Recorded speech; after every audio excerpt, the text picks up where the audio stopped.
Jeedimetla police station పరిధిలో తల్లిని హతమార్చినటువంటి ఘటన చోటు చేసుకుంది. ప్రేమ వ్యవహారమేనా లేదంటే ఇతర కారణాలు ఉన్నాయా? ప్రస్తుతం మనతో పాటు బాలానగర్ ఏసీపీ నరేష్ రెడ్డి సార్ ఉన్నారు. సార్ చెప్పండి, అసలు ఏం జరిగింది?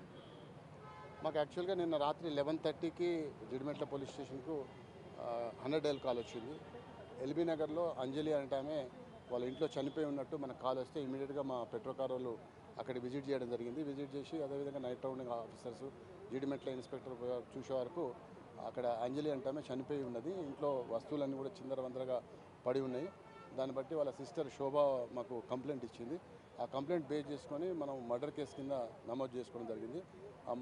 ఆమె ఇచ్చిన కంప్లైంట్ ఆధారం ప్రకారంగా ఆయన కూతురే ఈ హత్యకు పురిగొల్పి హత్యకు ప్రియురాలతో కలిసి చేసినట్టు ఆమె ఇచ్చిన కంప్లైంట్లో ఉంది. దాని ప్రకారం ఇన్వెస్టిగేట్ చేయడం జరుగుతుంది.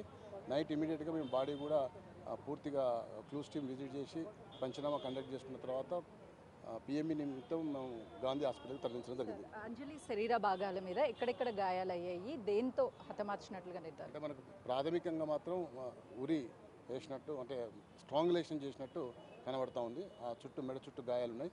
ఇంకా పూర్తిగా పోస్టుమార్టం రిపోర్ట్లో ఎక్కడెక్కడ గాయాలు ఉన్నాయి, నిందితుడిని అదుపులో తీసుకున్నాక ఏ విధంగా చేసినది పూర్తిగా తెలుస్తుంది. గత కొన్ని రోజుల క్రితమే ప్రియుడితో కలిసి వెళ్ళిపోయింది అని చెప్తున్నారు. నిజమేనా సార్? ఎప్పుడు వెళ్ళిపోయింది, మళ్ళీ తిరిగి ఎలా వచ్చింది? ఆమె యాక్చువల్గా 19th పోయినట్టు మనకు ఇన్ఫర్మేషన్ వచ్చింది. రాగానే మనం ఇమీడియట్గా కేసు రిజిస్టర్ చేసి ఆ అమ్మాయిని కూడా ట్రేస్ అవుట్ చేయడం జరిగింది.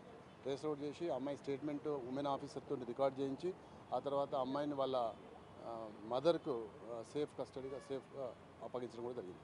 ఈ మర్డర్ కేసులో ఎవరెవరు ఉన్నారు సార్? ఇంకా ఇప్పుడు ఇచ్చిన ఆ కంప్లైంట్ ప్రకారంగా వాళ్ళ కూతురు వాళ్ళ బాయ్ ఫ్రెండ్ తర్వాత వాళ్ళ తమ్ముడు అని చెప్పి ఇచ్చారు. ఇన్వెస్టిగేషన్లో ఇంకేమైనా తేలితే చూస్తాం. వాళ్ళిద్దరికి ఎలా పరిచయం ఏర్పడింది సార్? అంటే వాళ్ళ ఇంట్లో ఈ విషయాలన్నీ తెలిసిన తర్వాత సర్ది చెప్పే ప్రయత్నం ఏమన్నా చేశారు? అంటే వాళ్ళు గత 8 నెలలకెళ్ళి ఇన్స్టాలో పరిచయం ఏందని చెప్తున్నారు. అప్పటి నుంచి కూడా వాళ్ళు ప్రేమలో ఉన్నట్లు వాళ్ళ తల్లి అది అడ్డగిస్తుందని వ్యతిరేకిస్తుందని అంటున్నారు. ఆ ఇష్యూలో ఇంకా పూర్తిగా దర్యాప్తు అయితే పూర్తి వివరాలు తెలుస్తాయి. ఫైనల్లీ అంటే శివానే ప్లాన్ చేశారా లేకపోతే తేజశ్రీ ప్లాన్ చేశారా? ఇప్పుడు తెలుసుకోవాలి. అది ఇప్పుడు వాళ్ళని నిందితులను మనం అదుపులో తీసుకొని వాళ్ళ పూర్తిగా విచారిస్తే మాత్రం మనకు తెలుస్తుంది. నిందితులు ఎక్కడ ఉన్నారు సార్? ఎవరైనా అదుపులో ఉన్నారా? ఇప్పుడు మేము మా పోలీస్ పార్టీస్ అన్నీ కూడా సెర్చ్ చేస్తున్నాయి, అదుపులో తీసుకుంటాం. చూస్తున్నాం కదా, ప్రేమ వ్యవహారానికి అడ్డొస్తుందనే కేవలం ఆ తల్లిని హతమార్చినట్లుగా కూడా చెప్తున్నారు. ప్రస్తుతానికి క్లూస్ టీము ఆ స్పాట్కి చేరుకొని అన్ని వివరాలను కూడా సేకరించింది. మరోవైపు ఎవరైతే ఈ మర్డర్కి కారణమైనటువంటి వాళ్ళని అదుపులోకి తీసుకొని విచారిస్తే అన్ని విషయాలు కూడా వెలుగులోకి వస్తాయని చెప్తున్నారు. కెమెరామెన్ శ్రీనుతో సుజాత, జీడిమెట్ల పోలీస్ స్టేషన్.